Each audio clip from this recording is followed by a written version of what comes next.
जय हिंद फ्रेंड्स।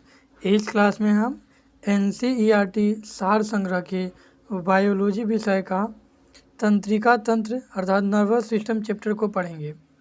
हमारा यह क्लास NCERT सार संग्रह के दो पुस्तकों NCERT सार संग्रह वन लाइनर और NCERT सार संग्रह वस्तुनिष्ठ प्रश्न संग्रह इन दोनों पुस्तकों पर आधारित है। ये सभी प्रश्न बहुत ही इम्पोर्टेंट है, इसलिए पूरा क्वेश्चन आप ध्यान से देखिएगा। चलिए स्टार्ट करते हैं। पहला क्वेश्चन है, मानव शरीर की प्रतिवर्ती क्रिया अर्थात रिफ्लेक्स एक्शन का नियंत्रण केंद्र कहाँ स्थित होता है। तो मानव शरीर की प्रतिवर्ती क्रिया, जिसे रिफ्लेक्स एक्शन इंग्लिश में कहा जाता है, इसका नियंत्रण केंद्र मेडुला ऑब्लांगाटा होता है। कौन सा? Medulla oblongata. ध्यान रखिएगा, यहाँ से आप एक चीज़ कंफ्यूज कर सकते हैं, क्योंकि जो हमारा प्रतिवर्ती क्रिया है यह दो टाइप का होता है। रिफ्लेक्स एक्शन एक जो हमारे शरीर के अंदर होता है और एक जो हमारे शरीर के बाहर होता है। प्रतिवर्ती जो क्रिया है यह वह क्रियाएं होती है जो अनैच्छिक मतलब हमारी इच्छा के विरुद्ध होती है, जैसे कि छींक आना, हमें जमाई लेना, तो इस तरह की क्रिया हो गई, ये जो अनैच्छिक होती है। साथ ही साथ हृदय की धड़कन चलना तथा हमारे शरीर में पाचन का होना, ये दोनों आंतरिक और बाह्य रिफ्लेक्स एक्शन है। इसमें जो आंतरिक प्रतिवर्ती क्रिया है, जैसे कि भोजन का पाचन, उपापचय क्रियाओं का होना, भोजन का पाचन, आहार नालिका तथा हृदय धड़कन एवं जो क्रमानुकुंचन होता है, ये सब क्रियाएं आंतरिक है और ये जो है किसके द्वारा होता है, तो मेडुला ऑब्लांगाटा के द्वारा नियंत्रित किया जाता है। वहीं अगर आप बाहरी जो रिफ्लेक्स एक्शन है, अगर इन क्रियाओं के बारे में बात करिएगा तो इसमें कौन कौन सा आएगा, तो जम्हाई लेना, लार टपकाना, वैसे ही पलक झपकाना, छींक आना, ये सब किस में आ जाएंगे, बाहरी रिफ्लेक्स एक्शन में। और इसको कौन कंट्रोल करता है, तो इसे कंट्रोल करता है, ध्यान रखिएगा इन दोनों में आपको कंफ्यूज नहीं होना है। इसको कंट्रोल करेगा मेरु रज्जु। कौन? मेरु रज्जु। तो इन दोनों में अंतर है, ध्यान रखिएगा। एक बाहरी रिफ्लेक्स एक्शन जिसे मेरु रज्जु कंट्रोल करता है, एक अंदरूनी रिफ्लेक्स एक्शन जिसे क्या करता है, मेडुला ऑब्लांगाटा कंट्रोल करता है। चलिए बढ़ते हैं अगले क्वेश्चन की तरफ। अगला क्वेश्चन है, हृदय की धड़कन की गति किसके द्वारा बढ़ती है, अर्थात हृदय धड़कन की गति किसके द्वारा बढ़ती है, तो अनुकंपी तंत्रिका द्वारा। कौन सा? अनुकंपी तंत्रिका द्वारा। अगला क्वेश्चन है, प्रेरक कौशल अर्थात मोटर स्किल मस्तिष्क के कौन से भाग के साथ संबंधित है। तो ध्यान देना है आपको, जो मोटर स्किल अर्थात प्रेरक कौशल है यह मानव मस्तिष्क के ललाट भाग से संबंधित है। किससे? ललाट भाग से संबंधित है। अगला क्वेश्चन है, मानव मस्तिष्क का सबसे बड़ा भाग कौन सा है, तो मानव मस्तिष्क का सबसे बड़ा भाग रोम्बेनसिफेनॉल है। कौन सा? रोम्बेनसिफेनॉल। ध्यान रखिएगा, मानव मस्तिष्क का सबसे बड़ा भाग पूछा है, तो यहाँ जो दिया हुआ है रोम्बेनसिफेनॉल, ये जो है इसे ही हम लोग क्या कहते हैं, तो ध्यान रखिएगा इसे ही सेरिब्रम या अग्र मस्तिष्क कहा जाता है। कौन सा? सेरिब्रम या अग्र मस्तिष्क या प्रमस्तिष्क। ध्यान रखिएगा, आगे वाला जो हमारे शरीर का मस्तिष्क का जो भाग होता है उसे ही अग्र मस्तिष्क या प्रमस्तिष्क कहा जाता है। इसका साइंटिफिक नाम रोम्बेनसिफेनॉल है और यह मस्तिष्क का सबसे बड़ा भाग होता है। तो सिंपली आपको याद रखना है कि मानव मस्तिष्क का सबसे बड़ा भाग सेरिब्रम होता है, जिसका साइंटिफिक नाम रोम्बेनसिफेनॉल है। कभी कभी यह प्रमस्तिष्क और अग्र मस्तिष्क देता है, तो ये भी आपको ध्यान रखना है। अगला फैक्ट है, तंत्रिका तंत्र के अध्ययन को तंत्रिका विज्ञान अर्थात न्यूरोलॉजी कहा जाता है। जो हम लोग मानव मस्तिष्क का अध्ययन करते हैं यह न्यूरोलॉजी के अंतर्गत आता है। अगला क्वेश्चन है, कम नींद आने के लिए किस चिकित्सकीय शब्दावली का प्रयोग किया जाता है, अर्थात जो अनिद्रा वाली बीमारी होती है जिसे कम नींद आता है, यह बीमारी किसके तहत आता है, तो ध्यान रखिएगा इंसोमेनिया। कौन सा? इंसोमेनिया। इसका साइंटिफिक नेम है, अनिद्रा का साइंटिफिक नेम है इंसोमेनिया या स्लीपलेसनेस। स्लीपलेसनेस या इंसोमेनिया, यह कम नींद आने की जो चिकित्सकीय शब्दावली है उसका नाम है।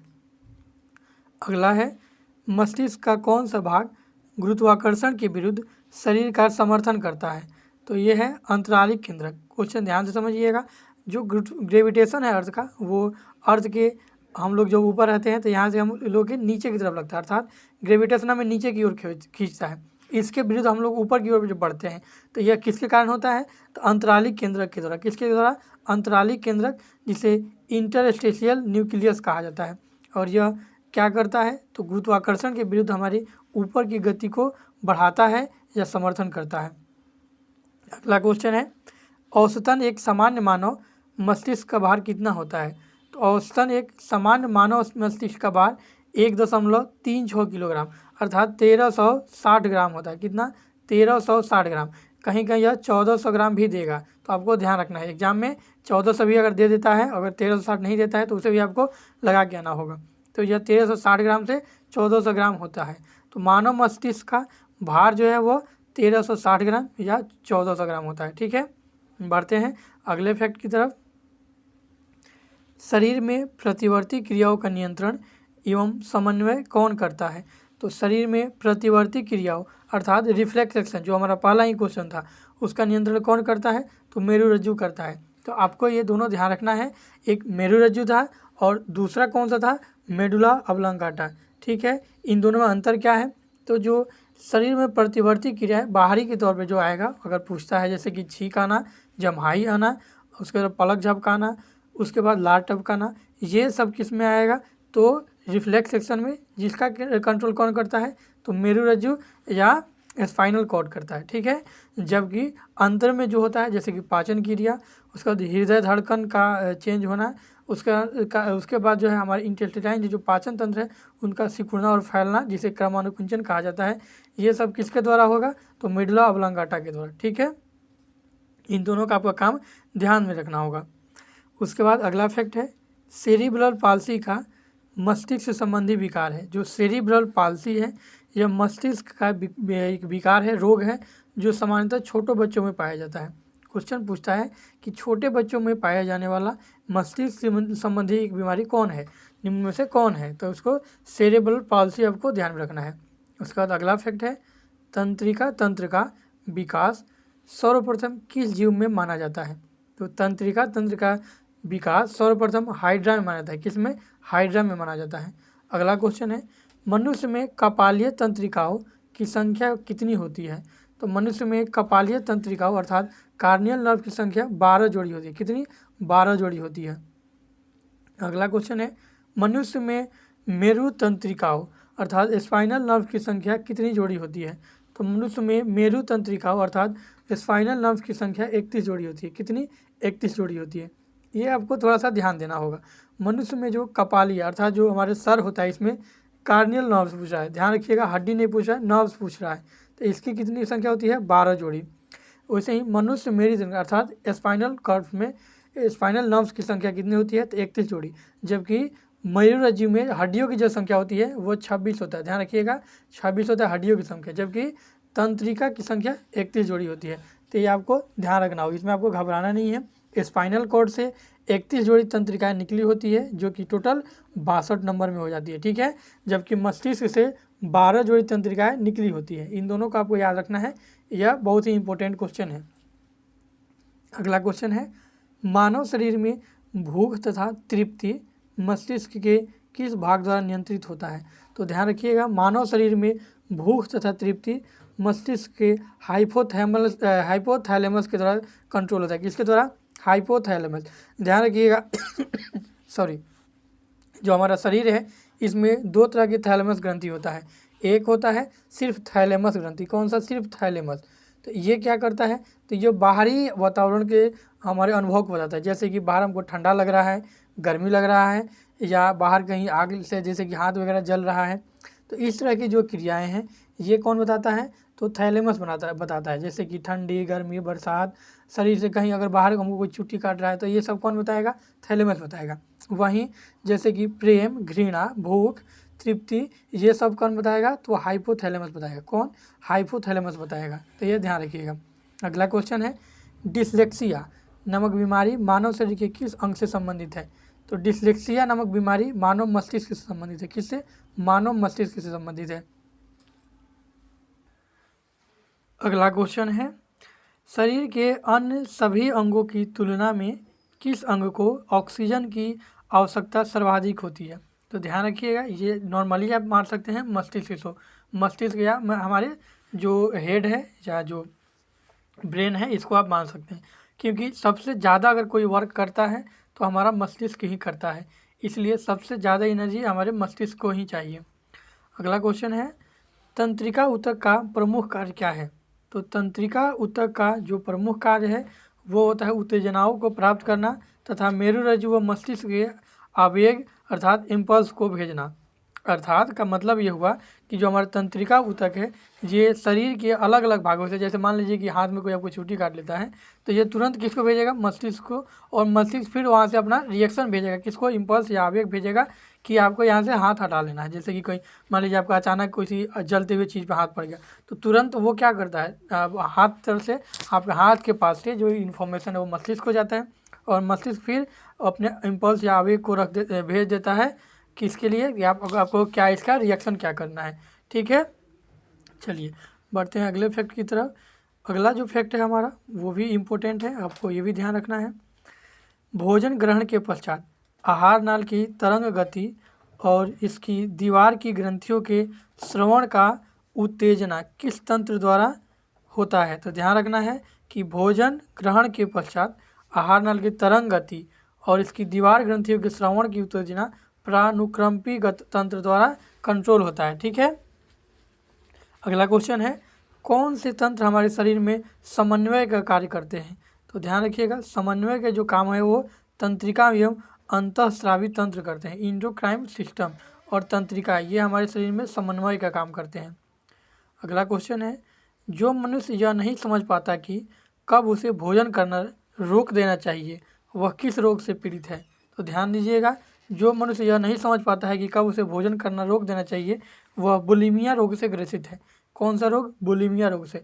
जैसे कि आप देखेंगे कोई खाने बैठा तो वो खाते ही रह गया, उसे ये नहीं पता चल पाता है कि हमारा पेट क्या हुआ, भर गया है, हमको यहीं पे खाना रोकना चाहिए। तो अगर ऐसा व्यक्ति है तो वो कौन से रोग से ग्रसित है? तो बुलिमिया रोग से।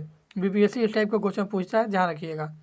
अगला क्वेश्चन है, जैविक घड़ी अर्थात बायोलॉजिकल क्लॉक मानव शरीर के किस अंग में स्थित होता है? तो बायोलॉजिकल क्लॉक या जैविक घड़ी मानव शरीर के हाइपोथैलेमस में स्थित होता है। अगला क्वेश्चन है, एपीथैलेमस किन ग्रंथियों से निर्मित होता है? तो एपीथैलेमस पीनियल ग्रंथि और हैबेन्यूला से निर्मित होता है। अगला क्वेश्चन है, मानव शरीर का कौन सा भाग अल्जाइमर रोग से प्रभावित होता है? तो अल्जाइमर रोग से हमारा मस्तिष्क या ब्रेन प्रभावित होता है। अगला क्वेश्चन है, मांसपेशियों के रेशे में आवेग संचरण के लिए किस पदार्थ की आवश्यकता है? तो मांसपेशियों के रेशों में आवेग संचरण के लिए सोडियम की आवश्यकता है। किसकी? सोडियम की आवश्यकता है।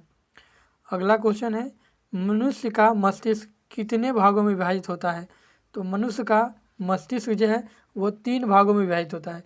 यहाँ सेरिब्रम, सेरेबरम और ब्रेन स्टेम, ये ध्यान रखना है आपको। जो मानव का जो पूरा ब्रेन है, ठीक है, जो हमारा ब्रेन है वो 3 भाग में विभाजित होता है। कौन कौन सा? अग्र मस्तिष्क, कौन सा?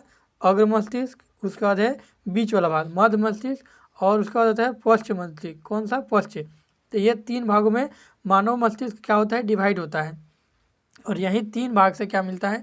तो देखिएगा, जो अग्र भाग है यह फिर 3 भाग में चला जाता है। ये 3 कौन कौन सा है?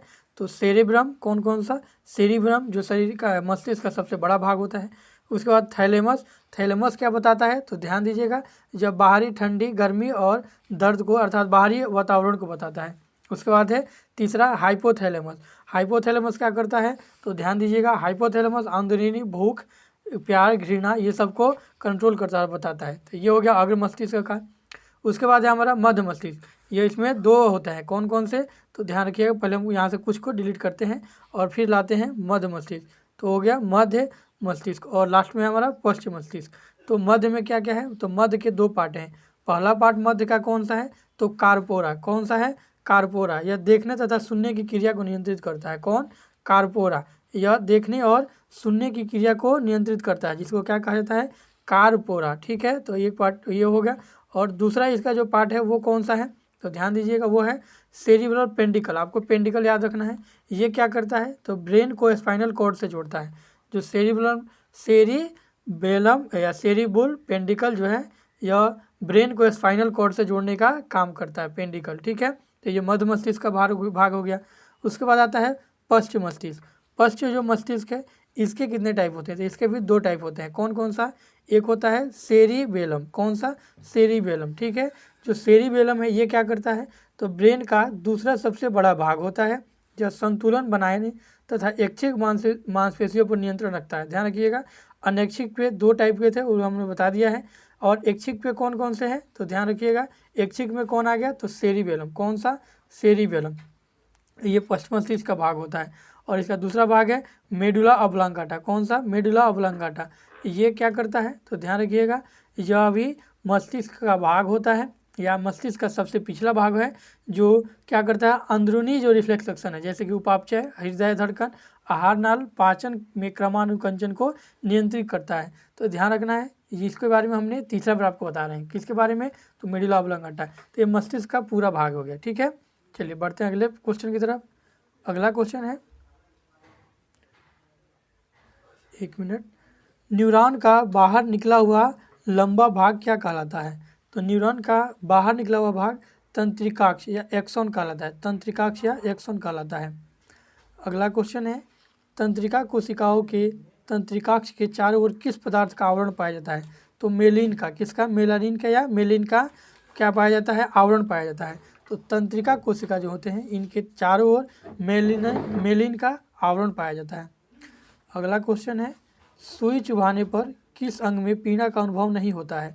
तो सुई चुभाने पर मस्तिष्क में, अगर मस्तिष्क में आप सुई चुभाइएगा तो ज़्यादा पीड़ा का अनुभव नहीं होता है। अगला क्वेश्चन है, मानव के जन्म के पश्चात किस अंग में कोशिका विभाजन नहीं होता है? ये बहुत ही इंपॉर्टेंट क्वेश्चन है, यह बार बार रिपीटेड होता है। तो मानव के जन्म के पश्चात तंत्रिका कोशिका में विभाजन नहीं होता है, ठीक है। अगला क्वेश्चन की तरफ बढ़ते हैं। अगला क्वेश्चन है, कुछ पहले तो हम इसको देख लेते हैं। मानव मस्तिष्क का कौन सा भाग वृद्धि, स्मृति और तर्क का केंद्र होता है? तो वो होता है सेरिब्रम। कौन सा? सेरिब्रम। उसी टाइम से आपको बता रहे हैं कि सेरिब्रम क्या करता है?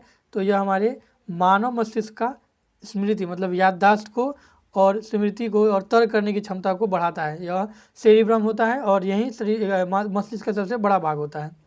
अगला क्वेश्चन है, दो तंत्रिका कोशिकाओं के मिलने को क्या कहते हैं? तो दो तंत्रिका कोशिका जहाँ मिलते हैं उसे सिनेप्स कहा जाता है। क्या? सिनेप्स कहा जाता है। इसके बाद कुछ चिकित्सा उपकरण हैं और उनके उपयोग है, जो कि VVI है, बहुत ज़्यादा VVI है, क्योंकि यह डायरेक्ट BPSC या अन्य परीक्षाओं में डायरेक्ट पूछ लिया जाता है कि इसका क्या उपयोग है या इस काम के लिए कौन सा उपयोग लाया जाता है। तो ध्यान रखिएगा, CT स्कैन, यह शरीर में असामान्यता जांच करने के लिए पूरे बॉडी का या कि बॉडी के किसी एक पार्ट का किया जाता है, जिसे CT स्कैन कहा जाता है, ठीक है। उसके बाद है इलेक्ट्रोकार्डियोग्राफ। तो ध्यान रखिएगा, जहाँ कार्डियो आ जाएगा समझ लीजिएगा वो हृदय से संबंधित है। किससे? हृदय से। तो इलेक्ट्रोकार्डियोग्राफ है वो हृदय में विकार का पता लगाने के लिए इस उपकरण का प्रयोग किया जाता है। उसके बाद है ऑटो एनालाइजर, या जैव रासायनिक तत्वों की जांच में उपयोग में लाया जाता है। कौन? Auto analyser. उसके बाद क्वेश्चन है पेस मेकर। पेस मेकर का उपयोग हृदय गति को नियंत्रित करने में किया जाता है। किसका? Pacemaker. यह हृदय की गति नियंत्रित करने में उपयोग में लाया जाता है। ये कुछ चिकित्सकीय उपकरण थे और उनके उपयोग थे। ये बहुत ही इंपॉर्टेंट है, इसका स्क्रीनशॉट ले लीजिए। एक लास्ट हमारा फैक्ट बच गया, उसके बाद हम MCQ क्वेश्चन को देखेंगे। लास्ट फैक्ट है, प्रतिवर्ती क्रियाओं की खोज सर्वप्रथम मार्शल हॉल ने की थी। जो रिफ्लेक्स एक्शन है इसकी खोज किसने की थी?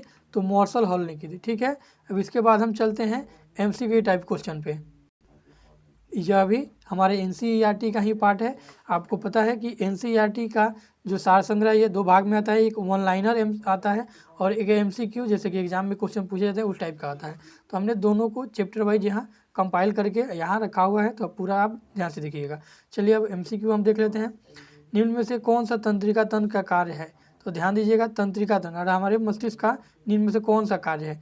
तो आपको ध्यान देना है कौन कौन सा इसमें। देखिए, ऐच्छिक क्रियाओं का नियंत्रण ये भी है, सोचना समझना ये भी है, हृदय गति का नियंत्रण ये भी है, उपयुक्त सभी, अर्थात इसका D ऑप्शन हो जाएगा। आइए इसकी व्याख्या देख लेते हैं। इसकी व्याख्या है, तंत्रिका तंत्र तंत्रिकाओं, तंत्रिका कोशिकाओं, मेरुरज्जु एवं मस्तिष्क जैसे संवेदी अंगों से मिलकर बना होता है। यह तंत्र सोचने समझने, किसी वस्तु का घटना को याद रखने, बाहरी वातावरण के प्रति प्रतिक्रिया करने, हृदय गति को नियंत्रित करने, शरीर के संतुलन को बनाए रखने तथा ऐच्छिक क्रियाओं के नियंत्रण करने का काम करता है। तो ये कौन करता है? तो ध्यान रखना है, तंत्रिका तंत्र का काम है ये। चलिए बढ़ते हैं अगले क्वेश्चन की तरफ। अगला क्वेश्चन है तंत्रिका तंत्र की मूल इकाई कौन सी है? तो तंत्रिका तंत्र की मूल इकाई जो है वो तंत्रिका कोशिका है। कौन? तंत्रिका कोशिका या न्यूरॉन सेल इसको कहा जाता है। ठीक है, यह तंत्रिका तंत्र की सबसे छोटी या मूल इकाई है। इसमें जन्म के बाद कोई भी विभाजन नहीं होता है। तो इस तरह का इसका ए ऑप्शन सही हो जाएगा। इसकी आप व्याख्या चाहें तो स्क्रीनशॉट ले लीजिए, व्याख्या ऑलरेडी हम आपको बता चुके हैं। तंत्रिका कोशिका मानव तंत्रिका तंत्र की मूल संरचनात्मक व कार्यात्मक इकाई है। शरीर की सबसे बड़ी तथा जटिल कोशिका है। बड़ी नहीं, सबसे लंबी कोशिका होती है, ध्यान रखिएगा। सबसे बड़ी कोशिका तो उगम हो जाती है। तंत्रिका कोशिका मुख्यतः 3 प्रकार की होती है। संवेदी जिसे सेंसरी कहा जाता है, मध्यस्थ इंटर तथा चालक मोटर। ये 3 कोशिकाएं, तीनों कौन से टाइप की हैं? तो तंत्रिका कोशिकाओं के प्रकार हैं। बढ़ते हैं अगले क्वेश्चन की तरफ। अगला क्वेश्चन है मानव मस्तिष्क के भाग एवं संबंधित कार्यों का गलत समूह है। तो इसमें जो मानव मस्तिष्क का भाग दिया गया है और उसके कार्य दिए गए हैं, आपको बताना है कि इनमें कौन सा गलत है। तो प्रमस्तिष्क जिसे सेरिब्रम कहा जाता है, यह क्या करता है? तो ऐच्छिक क्रियाओं का स्मरण, क्षमता का नियंत्रण। तो ये पूरा सही है। ये जो है प्रमस्तिष्क का हमारा यही काम होता है। अनुमस्तिष्क है, ये क्या करता है? तो मुद्रा समन्वय और संतुलन, ये भी सही है। मेडुला ऑब्लांगाटा ये क्या करता है?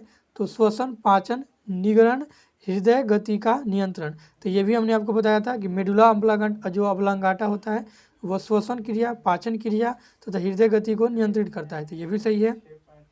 तो ये तीनों सही हो गए। चौथा देख लेते हैं। चौथा क्या है? चौथा जो है हाइपोथैलेमस। तो हाइपोथैलेमस हमने आपको बताया कि यह क्या बताता है? तो भूख, प्यास, प्रेम, घृणा, यह हाइपोथैलेमस बताता है। लेकिन इसमें क्या दिया हुआ है? दृश्य ग्रहण एवं उसकी विवेचना। तो ये बिल्कुल गलत है। तो ये क्वेश्चन नंबर 3 का जो सही उत्तर होगा वो डी ऑप्शन हो जाएगा। चलिए बढ़ते हैं अगले क्वेश्चन की तरफ। आगे बढ़ने से पहले हम हाइपोथैलेमस के कुछ काम को देख लेते हैं जो कि इम्पोर्टेंट है। हाइपोथैलेमस अग्र मस्तिष्क के डाईएसिडोफिनॉल भाग का एक अंग है जो शरीर के तापमान को लगभग 37 डिग्री सेल्सियस पर नियंत्रित करके रखता है तथा इसके अतिरिक्त यह पीयूष ग्रंथि से जुड़े रहकर लैंगिक व्यवहार को नियंत्रित करता है। तो ये हाइपोथैलेमस के कुछ काम हैं। आपको नॉर्मली हाइपोथैलेमस का काम क्या याद रखना है? तो भूख, प्यास, प्रेम, घृणा, ये 4 में से ही पूछता है कि हाइपोथैलेमस का इनमें से कौन सा काम है। तो आपको ये सब याद रखना होगा। बढ़ते हैं अगले क्वेश्चन की तरफ। अगला क्वेश्चन है मानव शरीर में तंत्रिका तंत्र का भाग है। तो मानव शरीर के तंत्रिका तंत्र का भाग कौन कौन सा है? तो केंद्रीय तंत्रिका तंत्र, ये भी सही है। बी परिधीय तंत्रिका तंत्र, ये भी सही है। स्वायत्त तंत्रिका तंत्र, ये भी सही है। अर्थात इसका डी ऑप्शन सही हो जाएगा। आइए इसकी हम व्याख्या देख लेते हैं। मानव शरीर में जो तंत्रिका तंत्र होता है वो 3 भागों में विभाजित होता है। पहला है केंद्रीय तंत्रिका तंत्र जिसमें मस्तिष्क और मेरुरज्जु आता है। दूसरा है परिधीय तंत्रिका तंत्र जिसमें कपालीय तंत्रिका और मेरु तंत्रिका आता है। तीसरा है स्वायत्त तंत्रिका जिसमें अनुकंपी और परानुकंपी तंत्रिका तंत्र आता है। तो ये कुछ इस तरह से इसका डिवीजन दिया गया है। और जो मैंने पहली डिवीजन आपको बताया था कि ब्रेन को जब हम 3 भागों में अग्र मस्तिष्क, मध्य मस्तिष्क और पश्चिम मस्तिष्क में भागते हैं, वो भी आपको क्या रखना है? तो याद रखना है। उसका एक आप डायग्राम बना लीजिएगा। चलिए हम बढ़ते हैं अगले क्वेश्चन की तरफ। अगला क्वेश्चन है मानव मस्तिष्क की किस क्रिया के लिए उत्तरदायी है? अर्थात जो मानव मस्तिष्क है वो शरीर की किस क्रिया के लिए उत्तरदायी है? तो भूख प्यास का अनुभव, ये भी सही है। गंध दुर्गंध का अनुभव, ये भी मानव मस्तिष्क के द्वारा ही होता है। तापमान नियंत्रण, ये भी मानव मस्तिष्क के द्वारा होता है। अर्थात इसका डी ऑप्शन सही हो जाएगा। चाहे तो आप इसकी व्याख्या भी देख सकते हैं। इसमें दिया हुआ है मानव मस्तिष्क शरीर का केंद्रीय सूचना एवं तंत्रिका तंत्र का अंग है। यह मुख्यतः अग्र मस्तिष्क, मध्य मस्तिष्क और पश्चिम मस्तिष्क में विभाजित होता है। ये सभी भाग भिन्न भिन्न शारीरिक क्रियाओं के लिए उत्तरदायी होते हैं जैसे कि भूख प्यास, दुर्गंध व पीड़ा का अनुभव, शरीर के तापमान का नियंत्रण, संवेदी सूचनाओं अर्थात ठंडा गर्म स्पर्श का प्रसंस्करण, ऐच्छिक क्रियाओं का समन्वय, ये सभी क्या है? तो मानव मस्तिष्क द्वारा होने वाले कार्य हैं। चलिए बढ़ते हैं अगले क्वेश्चन की तरफ। अगला क्वेश्चन पूछा है कि मेरुरज्जु, कुछ देर पहले ही आपको बताए थे कि मेरुरज्जु में कितनी जोड़ी तंत्रिकाएं निकली होती है। तो मेरुरज्जु में 31 जोड़ी तंत्रिका निकला होता है। वहीं अगर हड्डी की बात करेगा तो मेरुरज्जु में हड्डियों की संख्या 26 होती है जबकि तंत्रिका की संख्या 31 जोड़ी होती है। ठीक है, बढ़ते हैं अगले क्वेश्चन में। ठीक है, 1 मिनट, इसकी कुछ व्याख्याएँ देख लीजिए, ये इंपॉर्टेंट है। मानव शरीर में मेरुरज्जु से 31 जोड़ी कुल 62 तंत्रिकाएँ निकलती है, जिन्हें मेरु तंत्रिकाएँ कहते हैं। ये तंत्रिका मेरुरज्जु को परिधीय अंगों, हाथ पैर की पेशियों, त्वचा की ग्रंथियों, ज्ञानेंद्रिय आदि से जोड़ती है। तो ये 31 जोड़ी जो तंत्रिकाएँ हैं, यही मेरुरज्जु को शरीर के सभी पार्ट से जोड़ता है। बढ़ते हैं अगले क्वेश्चन की तरफ। नेक्स्ट क्वेश्चन आपको थोड़ा सा ध्यान देना है, ये बहुत ही इंपॉर्टेंट है। शरीर की प्रतिवर्ती क्रियाओं का नियंत्रण केंद्र है। तो शरीर की जो प्रतिवर्ती क्रिया है, इसका जो नियंत्रण केंद्र वो कौन सा होता है? तो ध्यान रखिएगा, प्रतिवर्ती क्रिया हम 2 बार आपको पढ़ा चुके हैं। दोनों में क्या क्या था? एक बाहरी प्रतिवर्ती, एक अंदरूनी प्रतिवर्ती क्रिया। प्रतिवर्ती क्रिया कौन सी होती है? जो हमारी इच्छा के विरुद्ध होता है। तो बाहरी में क्या क्या आएगा? तो ध्यान रखिएगा, बाहरी प्रतिवर्ती क्रिया में छींक आना, जम्हाई लेना, ये सब किस में आ जाएगा? पलक झपकाना, चौंक जाना अचानक, ये सब ये किस में आ जाएगा? तो बाहरी रिफ्लेक्स एक्शन में, रिफ्लेक्स एक्शन में। और यह कंट्रोल कौन करता है? तो ध्यान दीजिएगा, यह जो है स्पाइनल कॉर्ड करता है। कौन सा? मेरुरज्जु, जिसका ऑप्शन सी हो जाएगा। उसके अलावा हमने दूसरा भी बताया था, ये जो अंदरूनी हमारे अंदर जो रिफ्लेक्स एक्शन है, जैसे कि हृदय धड़कन, भोजन का पाचन होना, वैसे ही उपापचयी क्रियाएँ तथा आहार नाल का क्रमानुकुंचन, ये सब किसके द्वारा होता है? तो मेडुला ऑब्लांगाटा के द्वारा। किसके द्वारा? मेडुला ऑब्लांगाटा के द्वारा। तो ये भी दोनों रिफ्लेक्स सेक्शन ही है, तो आपको ध्यान रखना है, जहाँ जो ऑप्शन दिया रहेगा उसके अनुसार जाएंगे। ठीक है, चलिए इसकी व्याख्या देख लीजिए। बाहरी वातावरण की किसी क्रिया के विपरीत मानव शरीर के द्वारा की गई त्वरित क्रिया क्या कहलाता है? प्रतिवर्ती या रिफ्लेक्स एक्शन कहलाता है। मेरुरज्जु प्रतिवर्ती क्रियाओं का नियंत्रण केंद्र है, जो उद्दीपनों अर्थात स्टिमुलस को ग्रहण कर उपयुक्त प्रतिक्रिया देता है। प्रतिवर्ती क्रिया में संवेदी अंग, मेरुरज्जु व चालक तंत्रिका कोशिका शामिल होती है। तो इस तरह से यह मेरुरज्जु के बारे में कुछ इंपॉर्टेंट फैक्ट था। तो इस तरह से हमने इस क्लास में NCERT सार संग्रह की 2 पुस्तक, एक वन लाइनर फैक्ट और एक NCERT MCQ जो है वो प्रश्न, तो इन दोनों बुक से हमने इसमें कुल कौन सा चैप्टर पढ़ा है इसमें? तो ध्यान दीजिएगा, हमने अभी नर्व सिस्टम, जिसे तंत्रिका तंत्र भी कहा जाता है, चैप्टर को पढ़ा है। तो इस वीडियो में इतना ही। आपको ये वीडियो कैसा लगा हमें कमेंट करके जरूर बताइएगा। साथ ही अगर आप कोई सुझाव देना चाहते हैं तो उसके लिए भी आपका स्वागत है। इस वीडियो में इतना ही, मिलते हैं नेक्स्ट क्लास में, तब तक के लिए जय हिंद।